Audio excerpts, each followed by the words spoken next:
रत्नागिरी जिल्हा परिषद निवडणुकीच्या प्रचाराची रणधुमाळी सध्या जोरात सुरू असून या निवडणुकीत सत्ता संघर्ष अधिक तीव्र होताना दिसत आहे. अशातच उद्धव ठाकरे गटाच्या शिवसेनेचे नेते आणि माजी राज्यमंत्री रवींद्र माने यांच्या पत्नी नेहा माने यांनी जिल्हा परिषद निवडणुकीच्या रिंगणात उडी घेतल्याने राजकीय चर्चांना उधाण आले आहे.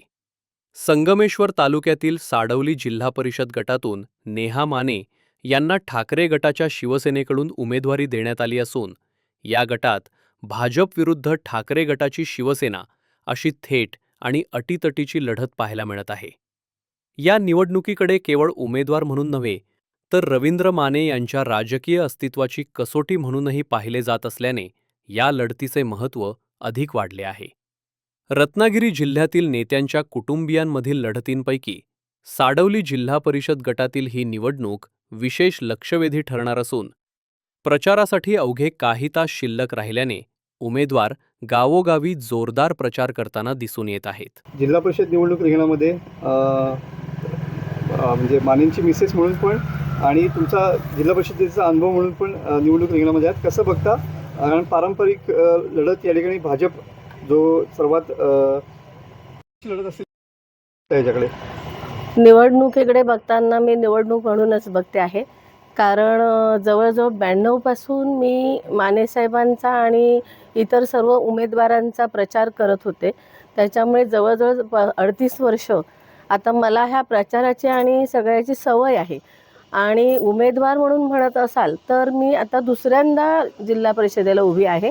पहिले 2012 ते 17 मी जिल्हा परिषद सदस्य होते आणि आता पुन्हा एकदा मी निवडणुकीला सामोरी जात आहे. जेव्हा मी मागच्या वेळी निवडून आले 2012ला तेव्हा जिल्हा परिषद गट माझा साडवलीच होता आणि आता पुन्हा एकदा मी साडवली गटातूनच उभी आहे सर्वसाधारण महिला झाल्यामुळे. आणि फक्त आता गावं थोडी बदललेली आहेत, पण गेली जवळजवळ 40 वर्ष आम्ही राजकीय सहकाराच्या माध्यमातून शैक्षणिक ह्या क्षेत्रातून काम करत असताना निवडणूक म्हणून कधी आम्ही लोकांच्यात मिसळलेलो नाही. पूर्ण 40 वर्ष लोकांच्या सुखदुःखात आम्ही मिसळतो आहोत आणि त्यावेळी आमचं निवडणूक हे उद्दिष्ट नव्हतं. त्याच्यामुळे निवडणूक ही फक्त आता जिंकण्यासाठी आहे. लोकसंपर्क म्हणाल तर आमचा तो गेली 40 वर्ष पूर्ण माने फॅमिलीचा चालू आहे. आणि बाळासाहेब ठाकरेंचे विचार घेऊन मानेसाहेबांनी पहिल्यांदा राजकारणात पहिलं पाऊल टाकलं. त्याच विचारावरती आज मी उद्धवजींच्या सेनेतून एक महिला जिल्हा परिषद सदस्य ह्या पदासाठी निवडणुकीला सामोरी जाते.